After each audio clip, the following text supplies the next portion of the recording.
right, well, we are at 7 and it looks like everybody's here. So I think let's go ahead and call the meeting to order.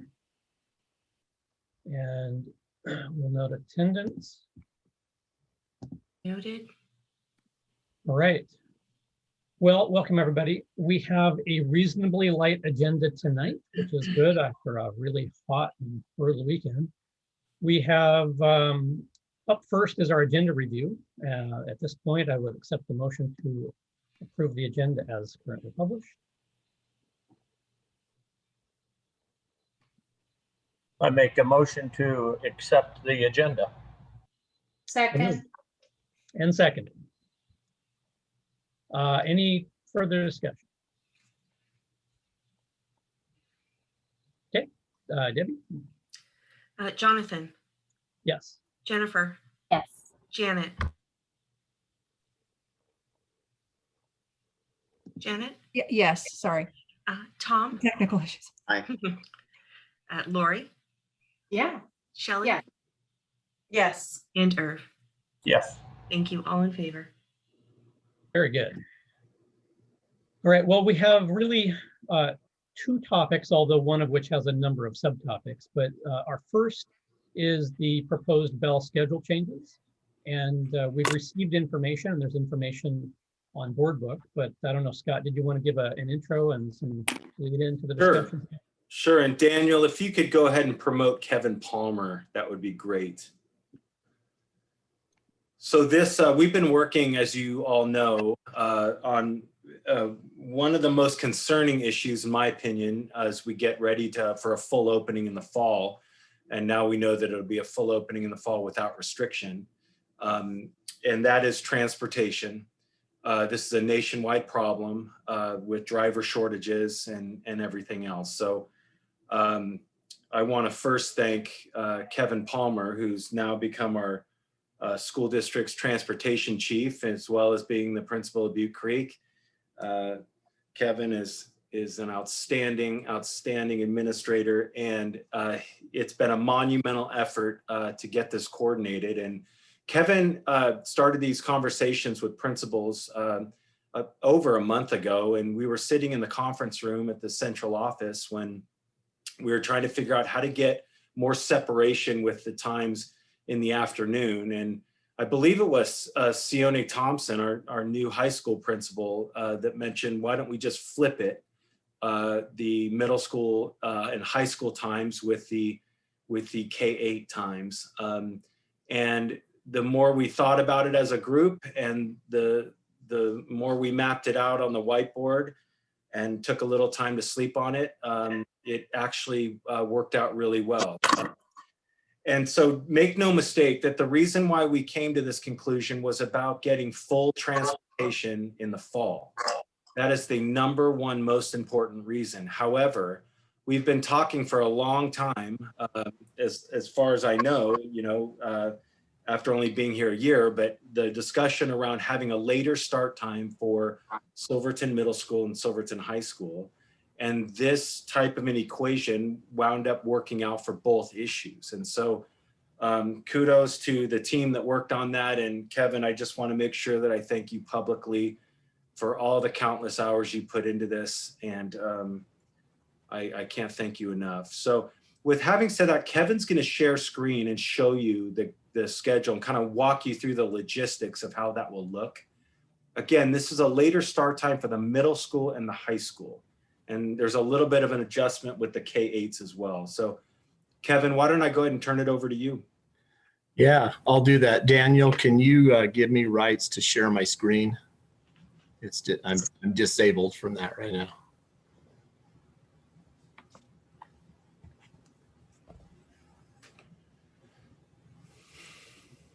Hey, here we go.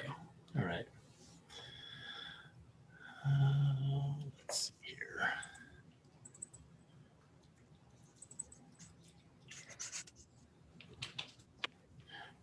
Can you guys see that okay? Yep. Oh, yeah. All right. Thank you. Well, yeah, like Scott said, we had originally been looking to build on what has naturally and kind of always been an earlier start for the high school and the middle school, and Robert Frost and Mark Twain earlier than the K-8 schools in general, except for Prattham, who starts very early. And so we had been looking to try to build on that and just kind of increase it a little bit and find the separation we needed to run double routes. And we could do it in the morning, but the afternoon was really difficult to get that solved. And so, yeah, we came together a couple of weeks back, and this kind of came out as a result, with the high school being really willing to work with the times and athletics and activities in the afternoon and their bell times. And so we threw it up on the whiteboard, and this is what we came up with. So you can see Bethany and community roots at the top. We do have some notes in some of these lines. We spoke with Kristen Kelly at Community Roots. They are considering maybe an 8 a.m. to 3 p.m. School day for their kids, but they're talking through that one. But either way, if it's 8:15 to 3:15, that works too for that bus that is kind of shared between Bethany and Community Roots. So that will run very smoothly. And then you have the K-8 buildings. The next section down, drop times at every one of those buildings will be no later than 7:30 in the morning, and pickup time at the end of the day at 2:30. In between there, the schools have a little bit of latitude. You see Prattham's time is 7:45 to 2:15. The ending time for them is slightly different. I think it's 2:05 currently. But they're able to do that. The kids will be there on campus. They can get them going on the buses and out of there by, shortly after 2:15, and still be really aligned with everybody else. One of the fringe benefits that comes out of this is that when you're looking to get your PLC work and professional development going, to have basically all of the elementary schools on the same schedule is going to be a benefit for that. And we also are talking with principals to see, what is the earliest kids can be on campus, because we all do it a little bit differently. So for example, at Butte Creek, we'll have them there at 7:15. That will only help the bus routes, just even that much more. Scotts Mills at 7:25 so far. And then we get down to the high school and middle school. Buses will drop at the high school first, and then roll right on over to the middle school just minutes after. Their start times will be similar, end times just a little bit different. And then the buses will pick up at the middle school, head over and pick up the high school kids and be on their way. The route analysis in our best judgment of it so far would tell us that this can all be done with somewhere in the neighborhood of about 36 to 38 bus routes total, including special ed. And that is roughly 10 bus routes less than what a normal year would require in the past. So this is going to help a ton in the transportation world. It's also going to be good for kids, I think. And I talked with my staff at Butte Creek. This went over real well, the 8 a.m. to 2:30.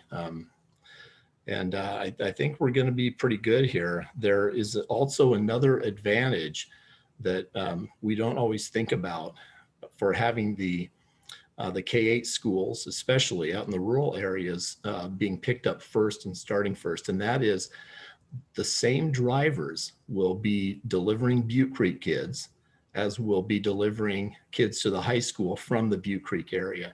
So when the buses start out there in the morning, they're running all around the Butte Creek attendance area, then dropping the kids at Butte Creek. They are already right there. They are in the neighborhood, so to speak. So they can just run out, pick up the high school kids that live in the area and make one trip into the high school instead of being out all over the roads super early, having to get into Silverton High School, then all the way back out to Silver Creek, Victor Point, Scotts Mills, Silvercrest, etc. So there is an efficiency there that comes with the rural schools beginning their day before the high school and middle school do. So that's going to help a lot. That's where we are now. We thought about it, but like I said, put it up on the whiteboard for these plans, and then everybody had to take the weekend to digest it. We've checked several times since then, and everybody is still, from their school perspectives, just total thumbs up on it and good to go. So those are the basics there, guys. But I wanted to mention that efficiency that we gain by the rural schools going first. That's not often discussed, but that it's a big deal. Questions for Kevin? Or any of us? Janet? Yeah, does this mean anything different for snow routes? I wouldn't anticipate it would, but I'm just curious. Yeah, it shouldn't. It shouldn't, Okay. Janet. Should be about the same. Okay, cool. Thank you. Yeah. Kelly, I see you've got your hand raised. Go ahead. Yeah, my camera still isn't working, so I'm going to be using my hand, raising my hand. Hey, Kevin, you touched a little bit on how many routes or buses this routes it's going to save. What was do you have any idea what was before, what was implemented before and what is new now? Like, could we get kind of a visual on that? Yeah. Yeah. Yeah. In most typical years, Yeah. it takes around 48 separate bus routes to cover Okay. our district in kind of a typical regular year. Right. But only very few routes, even over the last few years. It used to be more common longer ago, but lately, within the past 2 or 3 years, fewer routes do like double runs, in the morning, where they would do. I think the last remaining one might be one of the Central Howell routes. Right. But I remember when I was principal out there and at Victor Point and Evergreen, it was pretty common that buses would make that kind of morning run for the high school kids, run out, pick up the rural kids, then bring them to their K-8s. And then I also want to note that this is what we've been doing this year in hybrid. And that was one of the keys, you guys, to making things work right after spring break, was that Jody Drescher and Brett Davison agreed over spring break to welcome kids on their campuses as early as 7 a.m. And that allowed for the double routes to be run between the high school, middle school, and the K-8 buildings. So that was a huge benefit. The high school, middle school got out at 12:30 during the hybrid schedule. So the afternoons were just a moot point. They weren't difficult at all. But going back to regular school every day, full days, you have to have that separation on both ends in order to make efficient use of the routes. And we have that, I think, through this plan. And then the recruiting of drivers is going on full force as we speak, and will through the summer, to make sure that we are ready for the fall. Yeah. Okay. Thanks for the history and just Welcome. the comparison. Yeah, that's good to Yeah. know. Thank Mhm. you. You're welcome. Other questions for Kevin? I think it's really pretty great, some of the things you explained. I hadn't thought about some of them. I had thought about others. Seems like it's going to be a logistical benefit across the board. And I think one thing that popped into my head as I was looking at the middle school and the high school, though, and I'm wondering, it has nothing to do with scheduling other than there's so much congestion there, and having them at different times might have been useful, but I get why it's not. So I'm wondering how that weighed into your decision making, or if that was part of the consideration there. It wasn't really, not as far as the bell times, John. They although at the high school, they are working on the best places for the buses to come in and out of. Special ed buses will look a little bit different than the larger buses. So they're on this. We've had a couple of preliminary discussions about where things are going to be located, where drop off and pickup will be, so that it is as less congested as possible. Right. Yeah. Any other questions?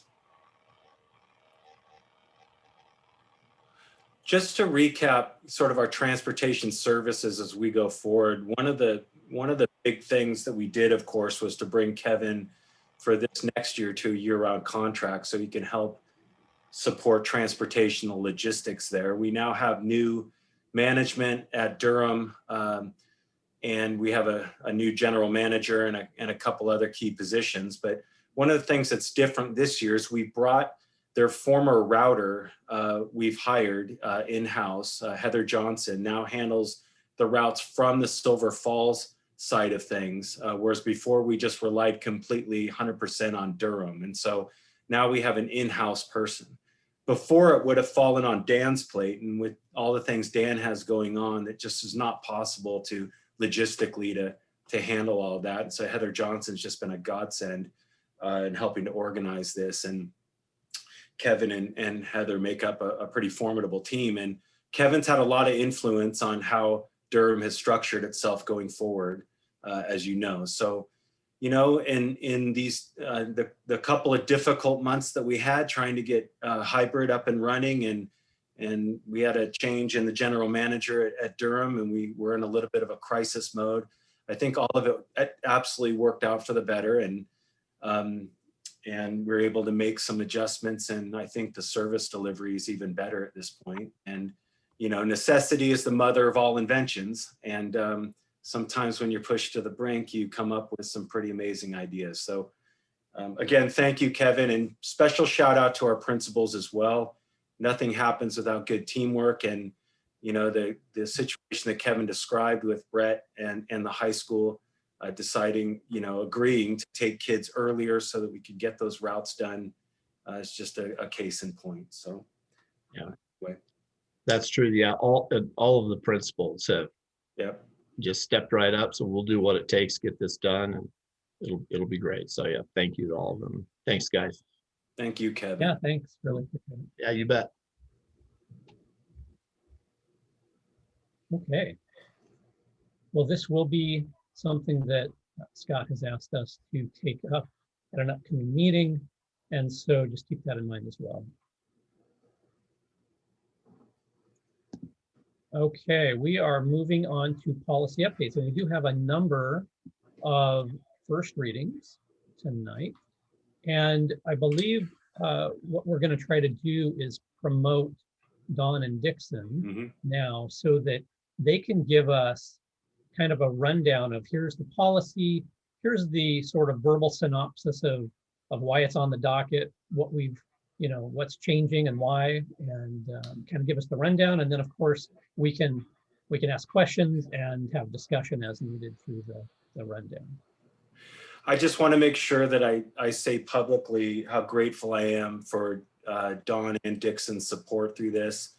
I have put in countless hours in these policy updates, and I'm just going to be honest with the board here that there is no way, with all the things we've been going through to get through this past year, that these policy updates would have even been possible. And the way that Dawn and Dixon have organized all of this, summarized them into cover sheets, is absolutely monumental.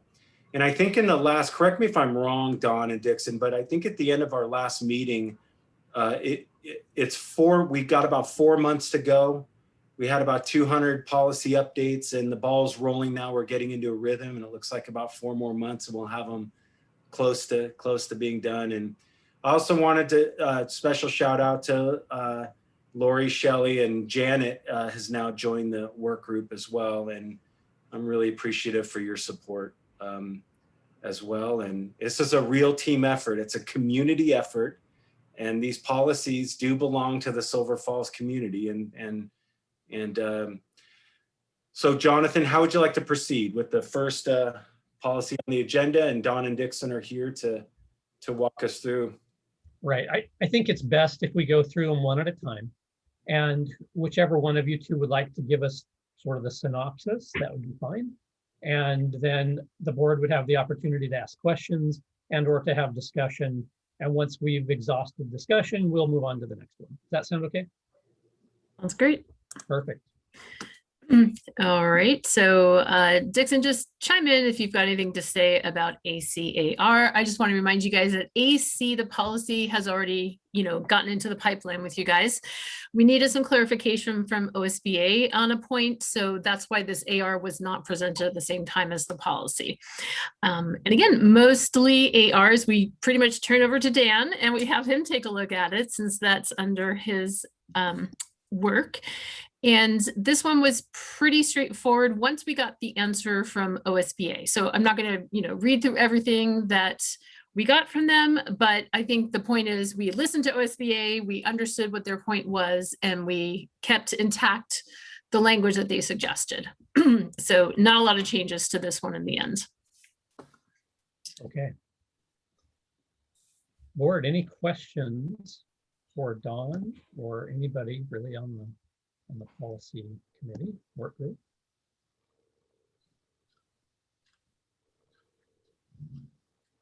Nope. I'm going to take that as a sign we can move to CBA. Excellent. Okay, so CBA is qualifications of the superintendent. So we thought this was timely given Scott's 1-year anniversary coming up. There were just a couple discussion points that we had on this with the group. There's a whole slew of responsibilities that sounds like they're assistant superintendent functions. We talked about that as a group, and Scott, I don't know if you want to jump in and kind of talk us through your thought process and why we kept those intact. And then finally, the last point, I'll have Scott think about whether he wants to jump in, but we do on Scott's to-do list is to compare the superintendent's contract and evaluation materials to make sure that there's no inconsistencies with this new policy update. Well, and I think, it's kind of a head scratcher when you go through the list of responsibilities, because I'm pretty sure there are a lot of responsibilities that are just as important that aren't on this list. So maybe that's a historical thing. I don't know. But, and also one thing we know is that in a district our size, it's a medium-sized district, these duties get delegated as well. So if you look under specific functions, where the first line, the superintendent will have the duty and authority to perform, we added in and or direct the following specific functions. And we felt that sufficed for either saying that or superintendent or designee. It just makes sense to us. Although, again, it's a laundry list of things, and of course, I'm responsible for all of them as I am everything that happens in the Silver Falls School District. But we felt it sufficed for that. That was the major change we made. Also, if you look back up, just going back up under. Scrolling back up, qualifications.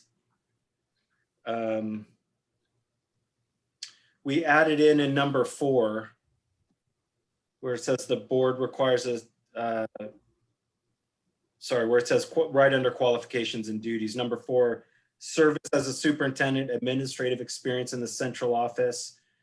I never had either of those. But I did have demonstrated history of success as an educational leader. So we added that in as well.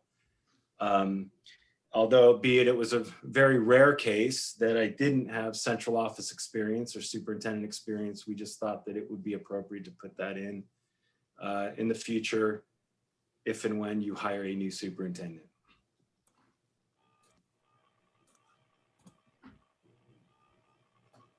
Perfect. Having read that long list, you're right. It's a big, long laundry list. It's also incomplete because you could come up with an almost infinitely long list, right? So, yeah, I know how busy you stay, so I appreciate that.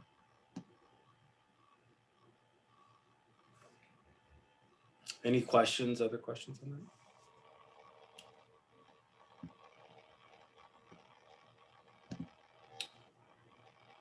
Let's see. I'm looking at everybody's cameras. It looks like we're ready to move on. So Let's go to GBC. All right. Hey, Dixon, you want to take lead on this one, or do you want me to give you the Go chance? ahead. I don't have a split screen again. I tried to call it up on my phone so I could use my prompt, and it's not letting me do that. So That's a hassle. Yeah, no worries. I'll kind of walk us through it, and then I'll actually ask you to talk about this one section that we spent some time on. So this one is staff ethics, fairly straightforward in terms of what's required of us. So the interesting discussion that we had was around nepotism. And on page 2, numbers 1 through 3, it is pretty clearly stated what should happen when a relative is applying for a job in the district. So in the end, we just wanted to hash it out, make sure we were all okay with that, and we were. The only other significant thing that we looked at was number 5 on page 1, just wasn't applicable to Silver Falls. It was a really interesting little addition there, but otherwise, very minor language changes, kind of per our normal. The only other thing that I wanted to point out, and I didn't catch this earlier, is that we do have an AR for this in our manual. So I do want to work group. I want to make sure that our next session, we do look at that AR just to make sure there's nothing else that needs to be changed with this update. Anything to add there, Dixon? I was just still thinking about on the nepotism thing about the total amount of money that each family member and extended family member could get. I know we had a long discussion on that because it added up to quite a bit of money. We did. So is it right to assume based on the cover sheet that this is more than less the OSBA recommendation for changes? I mean, it sounded like you made just a handful of tweaks from that. Yeah, exactly. Really, I mean, I'm just going through my version, which I can see who changed what.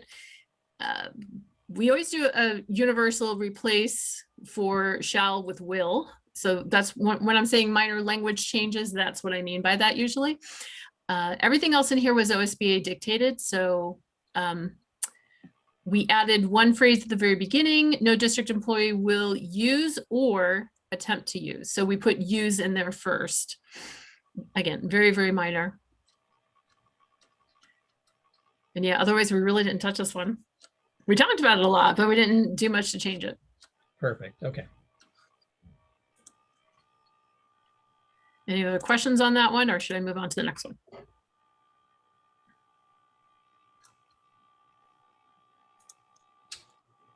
Looks None? like you are a go. All right.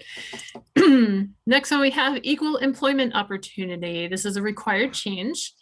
And again, this was dictated by a 2019 House bill, as well as a Senate bill in 2019. So we just needed to review the new language, and we're readopting it here. Again, you can see under the summary here, we added gender identity and gender expression to be consistent with policy AC. And the footnote as well has been updated for that. And otherwise, no major changes. You'll see a theme here tonight.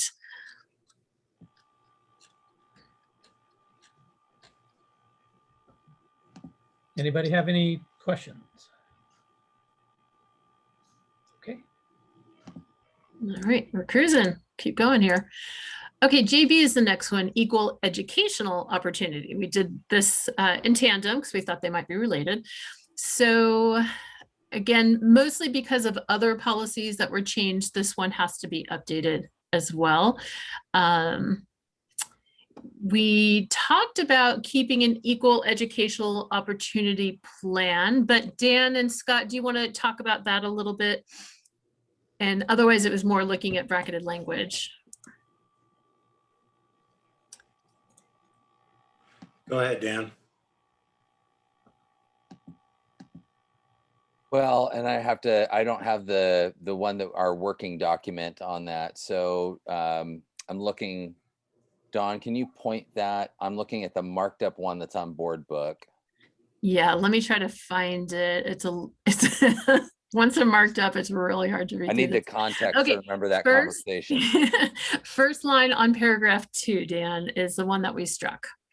So it read, the district will develop and implement an equal educational opportunity plan that assures that blah, blah, blah. Right. And so I think that in this instance, we just said that we're going to follow the law, but we weren't going to be in a place to develop a plan and implement something. Although it is something that we're going to do some training on, but that, putting it into policy was going to create went above what the law requires us to do, essentially is where we landed on that.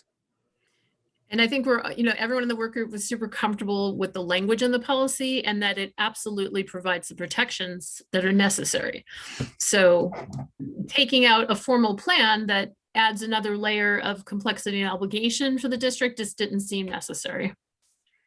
Right. Shelley? And there doesn't need to be an AR with that one, right? For a plan, that the law doesn't state that you have to have that, right? Right. Right. Okay, just wanted to be clear. Okay, just want to distinguish that for sure. Yeah, okay, Yep, good question. perfect, thank you. Any other questions?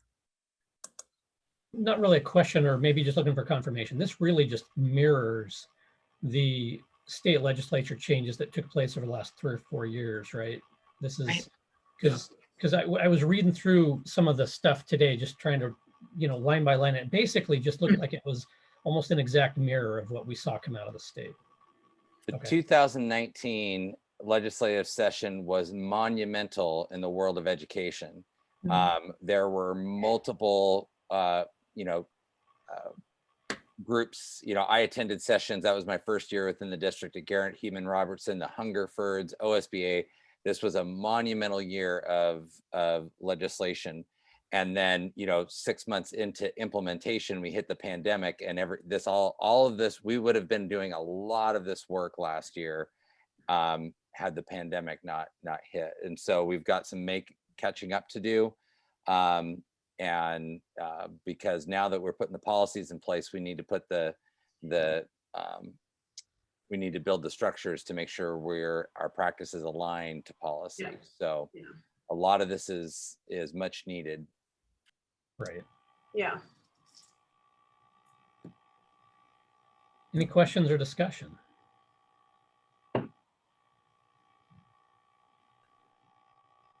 Okay, let's keep rolling.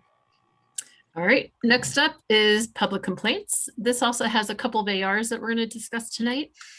So the reason this was in for an update is because it was revised to add workplace harassment and every student belongs, or all students belong, to the policies and AR. So because they're all related, this needed to be updated. This is a repeal, delete, replace. So deleting our current policy, replacing it with the version 2 that is on the agenda tonight. Again, very minor changes. We just made it a little bit more readable. We added, let's see, I'm just scrolling through to see if there's anything else. We deleted the section on charter schools after discussing it in work group, deciding to let charter schools govern themselves on this one. And that was really the only major change. Everything else was very, very minor. Okay. Looks like we are ready to look at the ARs. Okay. So the first AR, this again, Dan, jump in because this is your jam. But essentially, we just had to look at some bracketed language and some time limits, like within 5 days, within 10 days, that kind of thing. Dan did make some edits to this that were, again, nothing super significant. And it really just improved the language of it. Remove some brackets, just scrolling through to see if there's anything else. Yeah, that's really it. So you'll see in a lot of places, like you have to choose administrator or supervisor, right? They're just asking you to pick a term. And again, confirming those time constraints. And I recommended keeping it as an or because we have administrators and we also have supervisors. And I preferred keeping it as an or to allow the context of what a complaint might be to have the appropriate person be the step 1 supervisor. So if it's a complaint involving within the facilities and maintenance department. Lauren Stanley would be the supervisor in step one, let's say. So using that as an example. Thanks, Dan. So it reads really similar to the previous one, but I think the markup is the delta from the OSBA sample, not our previous. Is that right? Or is that actually the The difference? markup is always from the OSBA, what they have Right. sent us as a suggested policy. Right. So can you guys summarize? Because I didn't try to go line by line. Is this substantively different from our current complaint policy, or in what ways? It's really not, well, hold on one second. Let me go back to, actually this one, no, Dan, AR1, we do have this in place, but AR2 is the new one, right?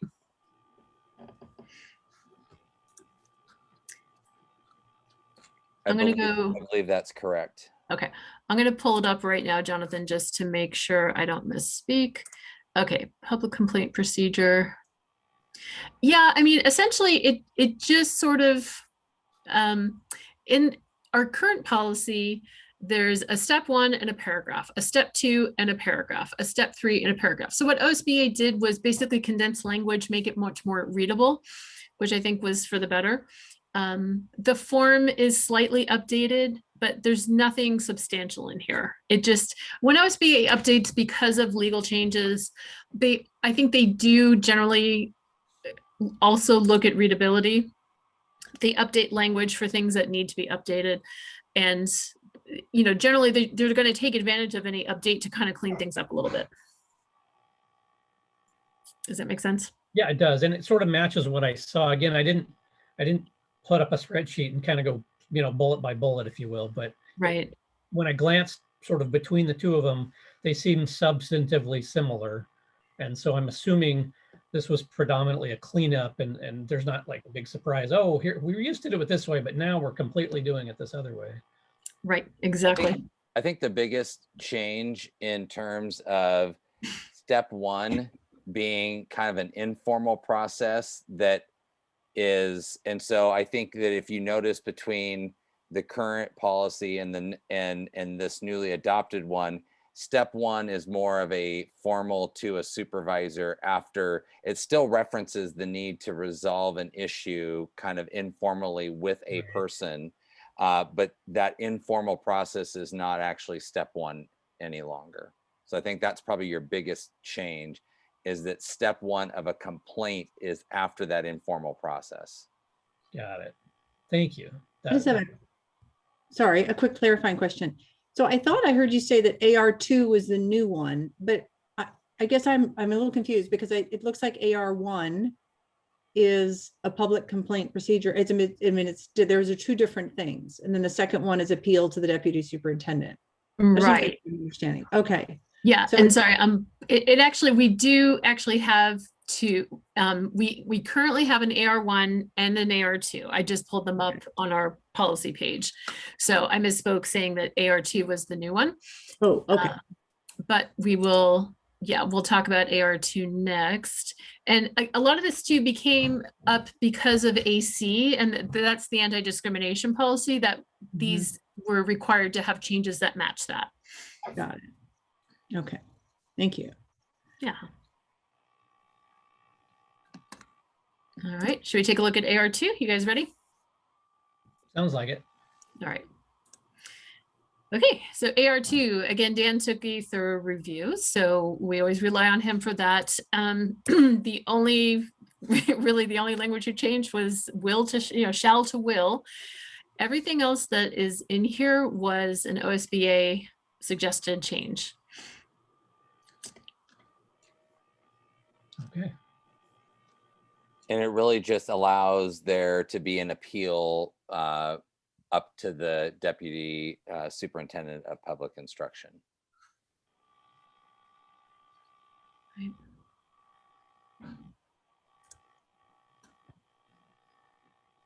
All right, it's looking like there's no questions. Double checking with the board. All right, well, we are on to JFCF. Great. All right, so there were two versions of this. We had to pick one.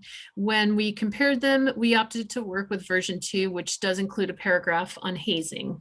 Option 1 did not have that paragraph. You know, Dixon and I are always going to encourage us to look at things that are more protective. So it didn't seem to do any harm to do that. So we also added a reference in the staff paragraph to GBNA just because it was a little unclear to us, you know, what this policy was covering. The other change that we made that we talked quite a bit about in our work group meeting was we added the word intimate at the top of page 3. And if you guys want, I can share my screen on this, but I'm just pulling it up now. I'll read it to you really briefly here. It has to do with, let me see what it's defining teen dating violence.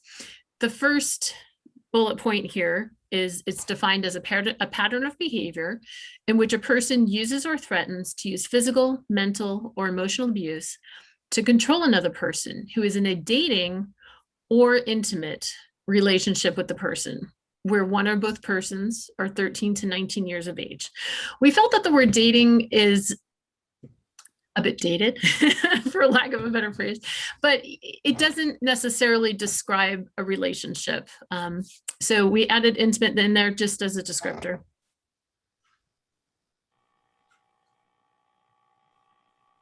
All right. Yeah, otherwise there was just a lot of choosing of bracketed language, mostly about the positions in our district that are responsible for this. Just scrolling through. Yeah, that was pretty much it.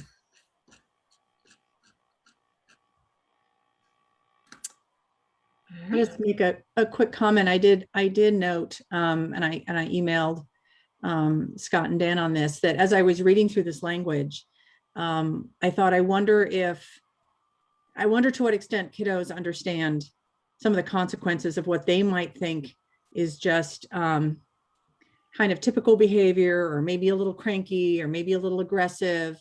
And so, you know, we talked a little bit about making sure our handbooks reflect what's in these policies so that students understand that some of this stuff is really serious and that there are consequences, including expulsion or even potentially referral to law enforcement, which is really scary and can really be problematic for kids. And so just for them to understand that, like, this is what this means, this is the kind of behavior that's going to get you into you know, problem territory, and just making sure they're clear, and then making sure that our handbooks really reflect whatever changes are being updated in our policies, that our handbooks also reflect that.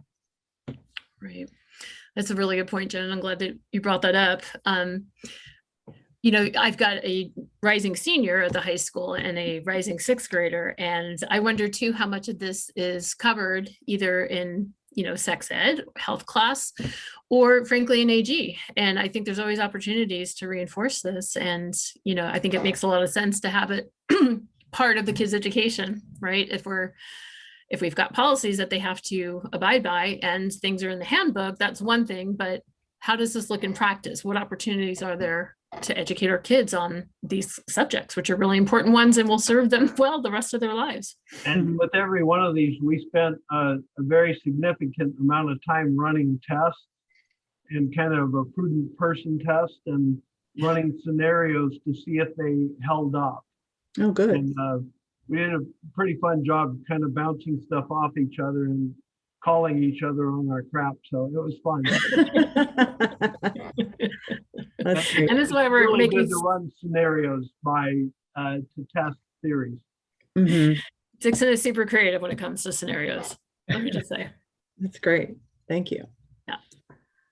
Well, I think just to echo the compliment Scott gave, you know, catching that adding that word intimate, really, I think, because I really do think that there's sometimes in a kid's mind, well, we're not dating. And so even if the term's outdated or not outdated, I think that broadens the intent. Yeah. Especially in the virtual world.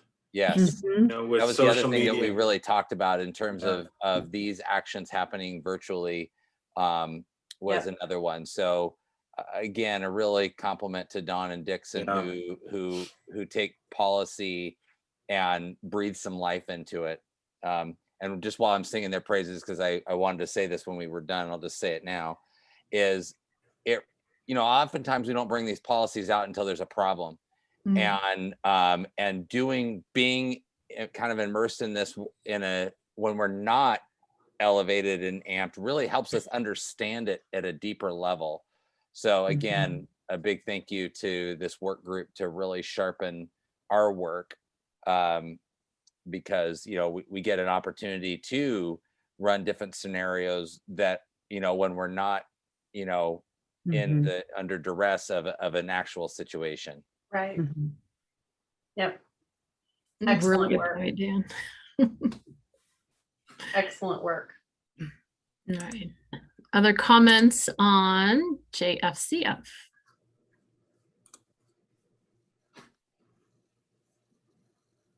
Okay. All right, easy crowd tonight. Here we go. So next is the AR that goes along with that revised policy. And there were two versions of this that Dan took a look at. He chose and made edits to the first version. He chose bracketed language, deleted some things, very minor things, and we made some minor language changes like we do. And I'm going to scroll through here really quickly to see. Yeah, Dan had some positions that he verified.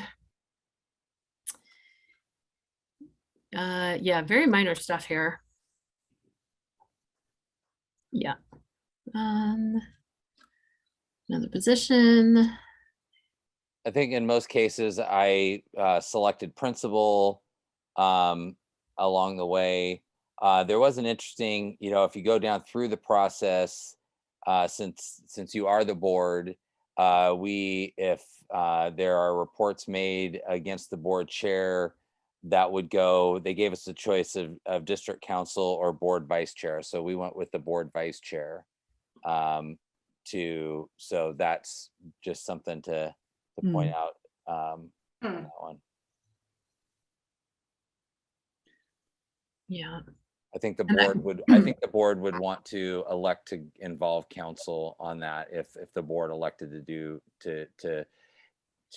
depending on the severity of the complaint, felt like taking it to the board chair to bring it to the board, then the board can act as with one voice to involve council.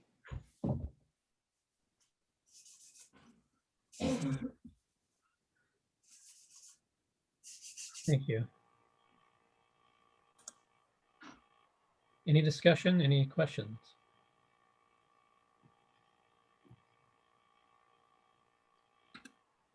Okay. That moves us on to CCG, Evaluation of Administrators. Right. Okay, so this is another one where we're going to delete the current policy and replace it with this version. And again, dictated by changes to our laws. On this one, again, very, very minor language edits. We did discuss on page 3, question number, item number 6. Let me just pull this up real quick. It was just an interestingly worded phrase. It basically said evaluation support systems established by the district. No, sorry, let me talk about the one before it. Address ways to help all educators strengthen their culturally responsive practices. So we talked about educators versus administrators.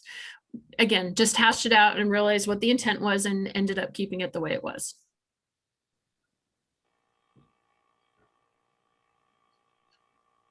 Just scrolling through, everything else was a OSBA suggested change. Lots of highlights, highlighted text, but that was all from OSBA.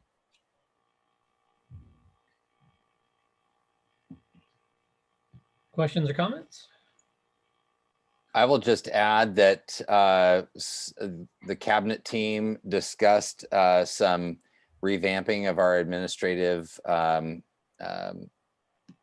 evaluation possibilities. As we've been conducting them the first go around, we've found some things that we found in one particular standard where the word for word basic and proficient are absolutely identical. There's not a word difference between the two of them. So there's just some things that need to be updated there. And as a cabinet team, we used a Marzano rubric for evaluating ourselves as a cabinet. And I think that we probably will look into that as a possibility for improving our administrative evaluation. Is that right, Scott? Yeah, the standards are still the same, 1 through 6, and those are approved by the state board. As you know, through superintendent's updates this year, our focus for this year is on standards 1 and 2, visionary leadership and instructional improvement. And we focus on all, we address all 6 in the evaluation, but we focus mainly on the first 2.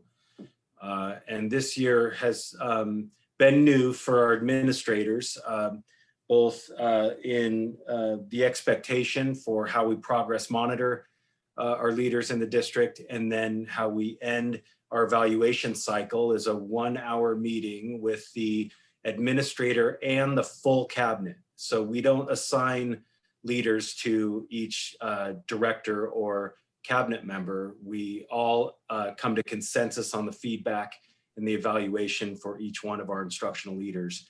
And to me, it's critical that everybody on the cabinet understand exactly where everyone else stands within the organization in terms of progress and improvement. So, and we're finishing this week, as a matter of fact, with those last hour-long meetings. And it's a considerable amount of time, but really vital to how we improve as a school district. Thank you.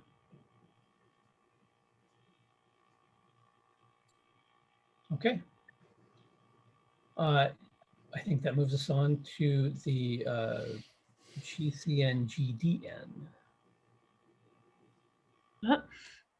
Okay, evaluation of staff. So again, I'm sure Dan and Scott will want to jump in here. But essentially our responsibility is here as a district is to review the recommended changes and readopt this policy. So very, very minor changes. Once again, there's some bracketed language that we had to pick apart. And under paragraph 1, under licensed staff, we added between administrators. So in other words, the standards will be customized based on collaborative efforts between administrators, teachers, and any exclusive representatives of the licensed staff. That was the most substantial change we made. So you can see the rest of it's very, very minor. Janet brought up a good point earlier, and that was, had we included our unions on this, the SFEA, and no, but that will be on our list to share with them as a courtesy before you all adopt it for a 3rd reading. So I'll come back to you at the 2nd reading, give you an update on that. Great. Okay. GBEA, workplace harassment.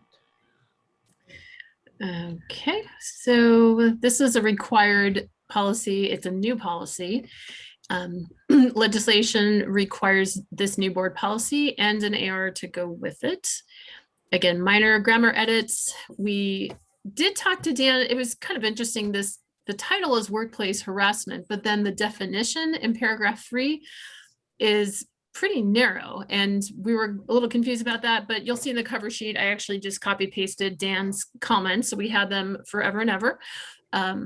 But he points out that this specific policy was a result of 2019 legislation called the Oregon Workplace Protection Act. Do you want to talk off the cuff about that, Dan? I can read this out loud, but I'm sure you can. Yeah, so a lot of the workplace harassment protection, the Workplace Protection Act really was targeting private sector.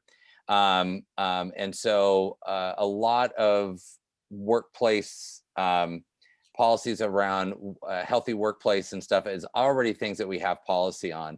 But the part of this legislation said private and public need to have policy. So, so it really is in a way redundant to things that we already have in place.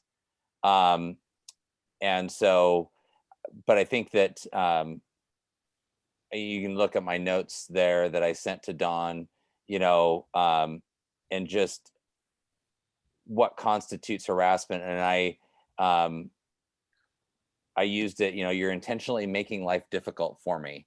And it's that intentionality of somebody trying to really, and you're making it hard for me to want to come to work, and trying to kind of really broaden the sense of what does harassment constitute.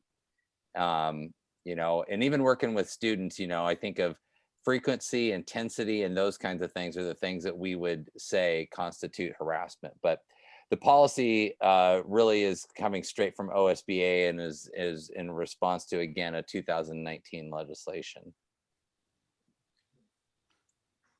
Did I do okay off the cuff there, Don? You did great. You always do.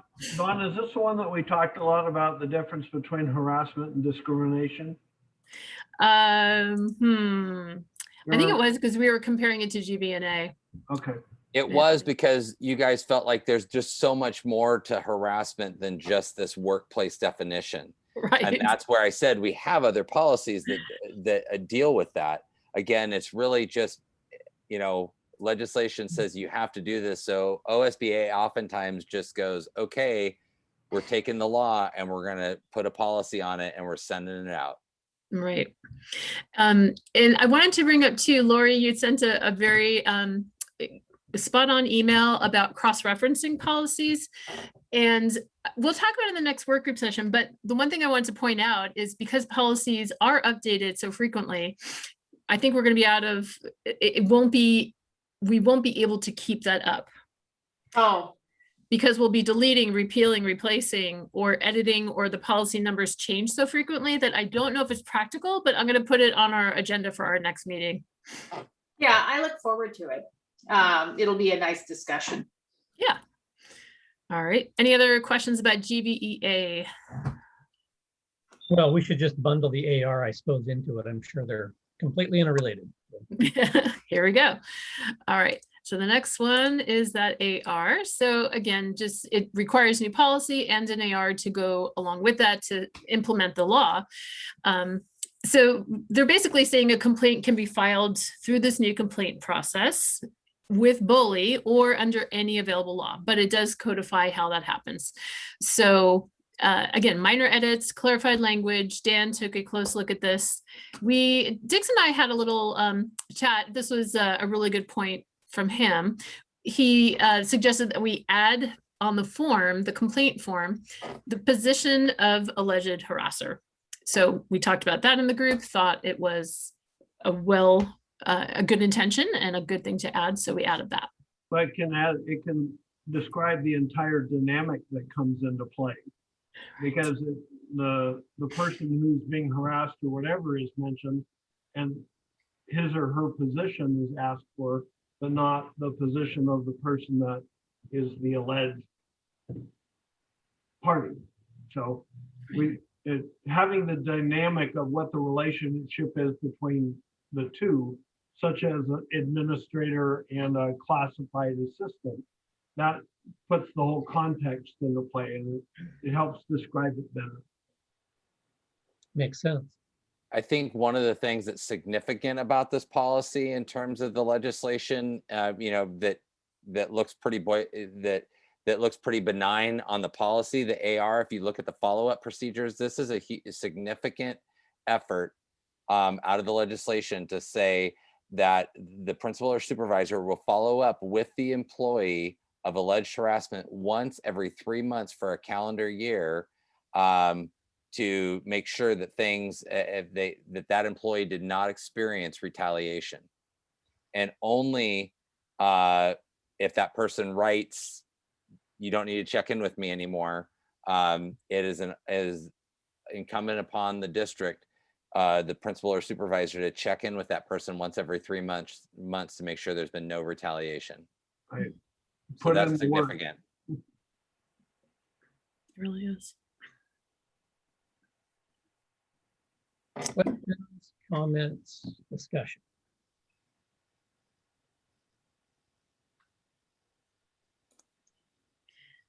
So as Scott mentioned at the start of this tonight, we estimate we're about halfway through the backlog of updates. Dix and I are committed to, we work about 5 hours a week on this to make sure that you guys have a good chunk to look at once a month. If you are okay with this kind of volume, we're going to keep this up. We would like to get through the backlog. We do have updates, Debbie, I think every quarter, right? We at least get a handful. So Correct. we don't want to slack off on this, as those updates need to also be addressed.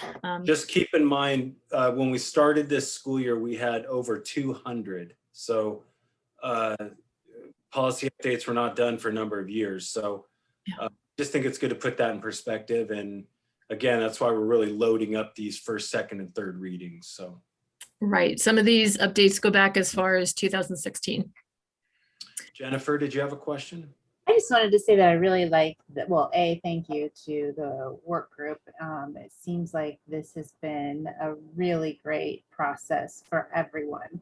And I really think that we're sharper when we do address these policies more frequently. And so I'm all for, having regular updates and getting them done as they come in. Because I just think it makes us pay more attention to the policies. Yeah. So I'm a fan, and I can handle the workload at this point. We'll tell you when we need to, if we need to slow down. Okay, Well, good. shout out to you as a board, and thank you for putting up with my homework reminders. I really appreciate it. And I'm going to say too, the fact that we're not getting a lot of questions means you guys are doing your homework, and we Yeah. appreciate that so much. That's keeping us efficient and moving through this as fast as we can. So please keep it up, and thank you for that. And, obviously you guys know where to find me. If you've got any questions in the meantime, Dix and I are available. And again, if there's other policies that you guys have questions about or think that we need to look at, please let us know. We're only going through the backlog right now. However, I'm starting to come across things, for example, that cross-reference policies that were not on the update list. So I'm starting to pull those out. But, if there are other policies that you want us to take a look at, now's the time while we're on this and, putting a lot of time in. Well, real quickly, and then I'll get to you, Shelley. I just want to also publicly thank you for all the work, all of you on the work group. I think that going through these and getting this synopsis is really, really valuable. It's valuable to me. I'm sure it's valuable to the rest of the board and any of the public that's listening or watches it later. I think it's great, and it's very transparent, and I just really appreciate it. Good. Well, we're also open to improvement. So let us know if there's anything else that would be helpful. Absolutely. Shelley, Okay. go ahead. Well, yeah, I just wanted to also thank you, Dawn and Dixon, and of course, Dan and Scott. Lori, you guys, I haven't been to a meeting in a few weeks, but you have done a superb job in the process. The process was the hardest thing to nail down to get through some of these, but I just can't thank you enough. Clearly this is my last night on the board. But I'm so impressed with everything that you guys have done. Thank you so much for putting this, for volunteering your time to do this. It's valuable for our entire community and our district. So thank you so much. And I hope to see you at a meeting soon. Thank you, Shelley. So yeah, so thanks you guys. Yeah. That means a lot. Right. And I have to thank Dan and Scott for trusting us with this work. My goal was to take as much off their plates as humanly possible. We know what they've been through this past year, but that involves a lot of trust. They trust Dix and I to do this work, and we appreciate that. I have to admit, it's been kind of fun, except the parts where we go over brackets and just change shall to will and the tedious stuff. But when we get into the meat and potatoes, and we can take old policies and apply a modern template over it, especially what's going on now in today's world, it really is challenging, but it's also really interesting and fun. Yeah. Except the bracket language and stuff. That's just tedious. Well done. I would encourage the board to pay, not that you're not, but pay as close attention to the ARs, because that's honestly where a lot of our conversation comes in. And that is honestly where you will be aware of an issue, because the AR is where the policy gets put into practice. And so just making sure that you are, reading those, because those are the scenarios that could lead to, people being frustrated or mistakes happening. So read And I those would- as well. I would also add, please, I know this is a lot of work, but please pay attention to the second and third readings as well, because that's really your opportunity as a board after they've been presented and rolled out to you at the work session to then go into a regular board meeting and publicly, have ask questions and raise concerns if you have them. Although I really would prefer to know what those would be so we can give you thorough answers to your question. But the public needs to know if you have comments and questions on these. And by all means, after the first reading, it's still got 2 more readings to go. And just a friendly reminder there. What I've appreciated about this process and the work from the community members is that until these policies are updated and approved by the board, we're still operating by the old ones. And it is part of our job as a board to do that work.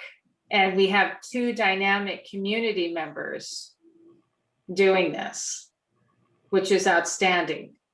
And so I'm grateful that we have the mechanism that we do, and I'd like to see it, I look forward to it continuing. So thank you. Thanks, Lori.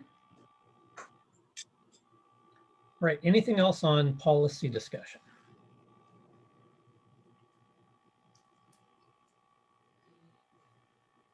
Okay. Well, I do have a quick update on something I will share, which is that it's looking like we will be able to begin meeting in person in July. And so just giving you guys a heads up, and details will be forthcoming, but it's looking very promising. And so have that in the back of your mind. We will definitely continue to also provide remote access to participants, but it is looking like we'll be able to meet as a board at the high school through the summer months at least, and then with future meetings being TBD based on technology and things like that. So keep that in mind. Again, I don't have details that I can share yet, other than it's looking really promising. So we won't have major restrictions at those meetings either. So those will be without masks. The economy is opening back up fully on June 30th. And the board meetings for this summer, it makes sense to hold them at the high school. But just giving everybody a heads up that we will be, Brett Milliken and his IT crew are figuring out how to shift the technology to different facilities in the district. I think it's really important that we make a presence in the other facilities. We are a medium-sized district, but we have way more facilities than most districts our size. And so I think it's important, especially when we're trying to start the journey, which is our most monumental challenge of figuring out our long-range facilities future in Silver Falls. That's a very important challenge that we need to start on. Janet. I just want to confirm my understanding that our July meeting is on the 19th and Right. not the 12th. Do Right. we still have a work session then that following week? most likely. So the question will really, it'll really boil down to, do we need to have a meeting kind of like tonight to go through policy updates, for example? But can I say TBD until we know for sure, but it's looking probable. How about that? Okay. Yep, that's fine. Okay.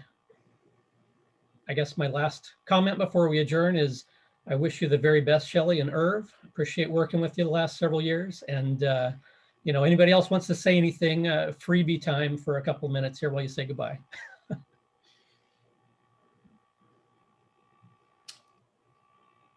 Thank you, Irv, for all your support this year. I've told you, Irv, how grateful I am for you and what you've done for me this year. I will never forget that. And in the process, I've gained a very good friend and advisor in you and Shelley. I would say that the exact same thing. And thank you for all of your support. And it's been a pleasure to get to know you as well. Well, thank you, Scott. You know, I don't think there's been but 2 times since we've hired you that you haven't answered your phone when I called you. And I don't always have a lot of time either with my job to make a phone call, but just like today, I had a call that I told Scott, it was 20 minutes after 12, and I'm still calling you about a policy question. I was supposed to have it done by noon, but he still took my call anyway. And that means a lot, you know. You answered my question, and Dan, you've been awesome to work with, and it's just been, we got a great staff and administration at the schools. Silverton needs to be really proud of what we got cooking here. Thank you, Irv. Well, I guess I just want to say thank you so much to Scott and Dan. You know, you guys have just an amazing vision for leadership. And I'm just so thrilled to leave this seat in such good hands moving forward for our district. And it's just been a pleasure to get to know both of you, and you know, some of your new cabinet members, and you know, all of it. It's been quite a ride. So, but yeah, I'm just very grateful to have been elected to this position, and it's been truly an honor to be on this seat. Really, I'm humbled, and I want to thank you guys so much. So, anyway, yeah, I'm out. My husband has a beer waiting for me, so on a frosty mug, so I'm ready to go. But yeah, you guys take care, and thanks for all of your hard work. I wish you the best of luck in the future. I really do. Well, thank you both. And I just, like I said, last meeting, you know, you do make a huge difference for kids, because your confidence in us allows us to give confidence to our principals, give them the support so they can give the teachers support, so the teachers can give the kids what they deserve. So you do play an integral role in the lives of kids. All right. With that, meeting adjourned. Good night, everybody. Good night.